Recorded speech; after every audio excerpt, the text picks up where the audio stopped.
La eugenesia, o bien nacer, fue el término acuñado por el naturalista británico Francis Galton en 1883. El interés de Galton por la eugenesia surgió después de la publicación del Origen de las especies en 1859, escrito por su primo Charles Darwin, con la convicción de que el talento, la habilidad, la inteligencia y otros factores corrían en las familias y que la selección natural interviene en el ser humano de igual forma que las demás especies. Galton sugirió que así como el hombre había obtenido extraordinarias razas de caballos y perros, se podía mejorar la raza humana controlando la reproducción. Galton se aprovechó del momento histórico para introducir a inicios del siglo XX su campaña en pro de la eugenesia como política de Estado, mediante sociedades y grupos intelectuales influyentes. Creo que la gente de hoy desconoce la popularidad que alcanzó la eugenesia entre los intelectuales de clase media de Estados Unidos y Europa en aquella época. Quiero decir que no fue tan solo algo exclusivo del pensamiento de derechas. Los Webb, los fundadores de la Sociedad Fabiana, eran también militantes eugenistas. No era una lucha de la derecha contra la izquierda, se trataba más bien de una convicción. La clase media inteligente debía tener mucha descendencia, pero había que evitar la procreación excesiva de la clase trabajadora de naturaleza inferior. La eugenesia pretende aplicar las conocidas leyes hereditarias para prevenir la degeneración de la raza humana y mejorar así sus cualidades innatas. No todas las deficiencias mentales son hereditarias, pero la genética es la responsable de la mayoría de los casos leves de retraso mental, como podemos ver en este grupo de hombres haciendo ejercicio en el patio del manicomio. Si se les enseña con paciencia, pueden aprender tareas rutinarias y sencillas, pero hubiera sido mejor para ellos y para el resto de la sociedad que no hubieran nacido. Para comprobar su hipótesis, Galton estudió y descubrió pedigrís familiares de personas famosas, jueces, gobernadores, militares, científicos, poetas y músicas, concluyendo que hombres distinguidos provienen de familias distinguidas. Los resultados de su estudio se publicaron en la revista Macmillan Amazing en 1865 y posteriormente extendió su trabajo y publicó un libro, Genética Hereditaria, en 1869. Una vez comprobó que la herencia prevalece sobre todos los demás, Galton se dedicó a planear la aceleración de la evolución humana hacia la perfección, mediante el uso de técnicas positivas y negativas. Se considera el inglés Galton el padre de la eugenesia, quien estuvo fuertemente influenciado por el darwinismo social.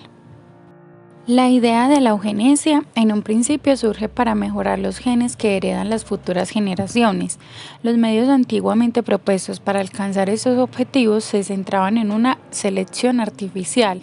Por ello, algunas corrientes de pensamiento sostienen que una de las características más comunes de todos aquellos que apoyan la eugenesia es que ellos se consideran superiores al resto de sus congéneres y por tanto forman parte de una élite, sea racial, económica, divina, cultural o de otra índole.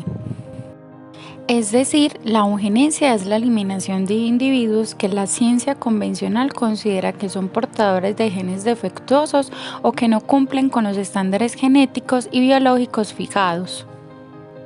Tipos de eugenesia. La eugenesia positiva se fundamenta en la identificación de genes sin ningún problema en las personas para que éstas se unieran y se multiplicasen. Por tanto, intentaba difundir al máximo el número de genes y genotipos considerados como deseables, facilitando ciertas uniones y otorgando estímulos a las familias genéticamente seleccionadas para que se reprodujeran. Por otro lado está la eugenesia negativa. Es aquella que busca mejorar al ser humano esterilizando y aislando a las personas con algún defecto o mal congénito. Es por ello que la eugenesia negativa pretende apartar aquellas características genéticas no deseables para la raza humana. Con el fin de lograr esta exclusión de rasgos no queridos, se proponían medidas tendientes a evitar el linaje defectuoso. Eugenesia clásica se caracterizó por limitar los derechos reproductivos individuales en aras de la salud genética de las generaciones futuras. Fue en lo fundamental una eugenesia negativa aplicada casi siempre de forma coactiva.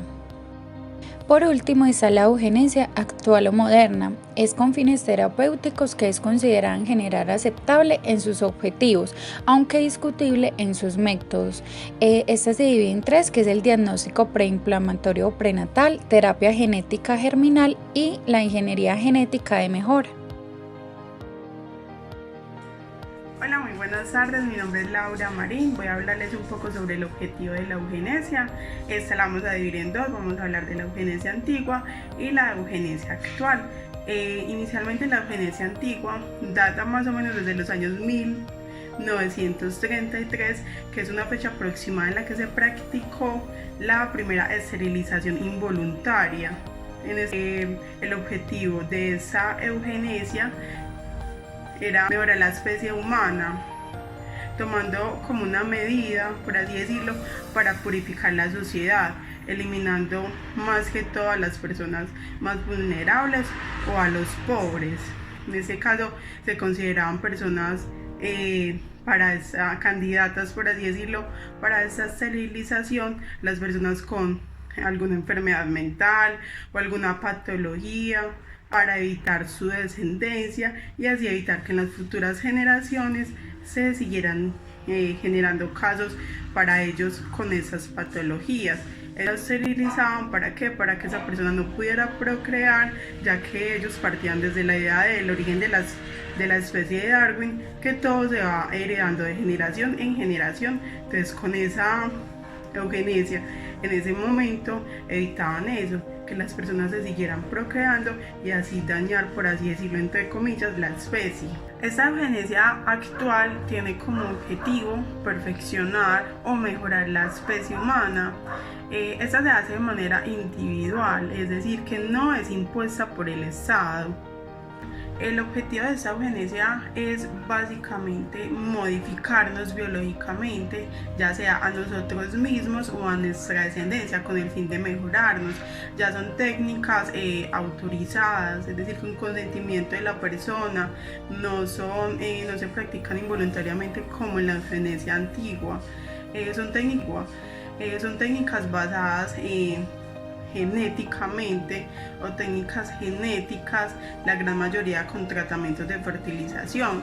Muchas veces las podemos encontrar como la inseminación in vitro, las modificaciones que se pueden hacer, digamos, a los genes para evitar o para prevenir que más adelante pueda tener algún tipo de consecuencia o alguna enfermedad. El ser humano, ya con esto, estas modificaciones, por así decirlo, genéticas, ya se va avanzando en la investigación con el fin de que el mismo objetivo, mejorar la especie humana, pero de una manera, por así decirlo, un poco más razonable, más voluntaria y sin tanto daño como se hacía en la eugenesia antigua. Entonces aquí podemos contarles las dos, como dividimos estas dos eugenesias, para que podamos entonces comprender un poco esa eugenesia antigua, por así decirlo, todos los prejuicios y cómo discriminaba, cómo excluía a la sociedad más pobre o con ciertos tipos de diagnósticos o padecimientos o enfermedades, simplemente porque para ellos no encajaban en la sociedad del común, desfavoreciendo a los más pobres y favoreciendo a los más ricos. Ya vamos a continuar con una de mis... Podemos concluir que la eugenesia es una filosofía digna de ser estudiada y que merece oportunidades para demostrar qué es lo que realmente quiere y cómo lo conseguirá, llegando a un consenso con la Iglesia, con la ética, con la moral y la conformidad mundial. Este pasado truculento de la eugenesia no debería hablar de nuestro juicio y motivar un rechazo general a esta práctica, aun cuando en la historia reciente la eugenesia haya ido de la mano de la violencia o la imposición estatal. Es posible otra forma de eugenesia, que en griego significa buen nacer, conocida como eugenesia liberal, en oposición a la eugenesia autoritativa alejada de cualquier pensamiento racista o de exclusión social.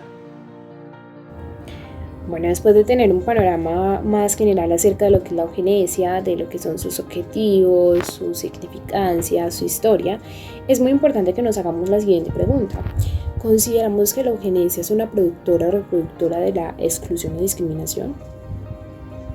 Bueno, nosotros consideramos que sí, básicamente porque la eugenesia nos dice que va a haber una raza perfecta, donde las personas que tengan alguna discapacidad, las personas que tengan alguna limitación física o cognitiva, no tienen cabida como seres humanos en el globo terráqueo. Y no solo consideramos que puede ser una reproductora o productora de la exclusión o discriminación, sino que incluso nos hubiese quitado a muchos el privilegio de haber gozado de la ciencia, el arte, la tecnología y muchos avances en medio de cada uno de estos aspectos, en cada una de estas ramas. ¿Por qué? Porque hay personas que han contribuido mucho y que han sufrido de alguna manera algún tipo de condición, ya sea cognitiva o física, e inclusive algún tipo de trastorno mental. Por ejemplo, tenemos a Frida Kahlo, que ha sido una artista súper reconocida y que ella tenía una espina bífida, lo cual hacía que hubiera una dislexia en su pierna derecha y que obviamente hacía que hubiese una malformación ahí. Entonces podríamos decir que Frida Kahlo, por ejemplo, no hubiese tenido cabida en medio del mundo. ¿Por qué? Porque tenía una malformación. Y así han habido muchísimas personas que han sido súper importantes, como Vicente Van Gogh, yéndonos pues un poco más hacia atrás, y que fue un pintor también excelente y que tenía una depresión severa.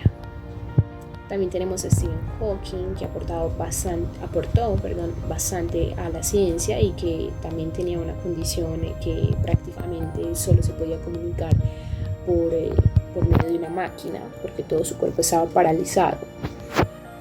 Entonces, donde la eugenesia se consolidará muchísimo más.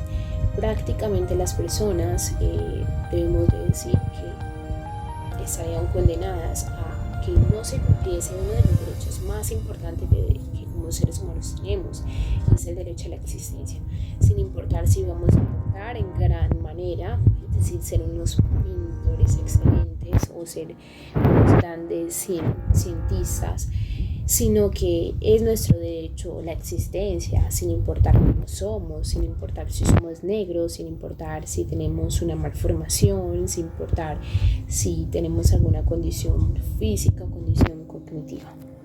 Por eso consideramos que es una gran fuente de discriminación y exclusión la eugenesia, y esperamos, ojalá que no pueda ser algo real o algo que se pueda consolidar muchísimo más en medio de la sociedad, porque ese tipo de pensamientos e ideologías ha dejado muchísimos daños a la sociedad, a las personas. Han habido muchas personas que han sufrido en gran manera por causa de ese tipo de ideologías y pensamientos. Ser algo real o algo que se pueda consolidar muchísimo más en medio de la sociedad, porque ese tipo de pensamientos e ideologías ha dejado muchísimos daños a la sociedad, a las personas. Han habido muchas personas que han sufrido en gran manera por causa de ese tipo de ideologías.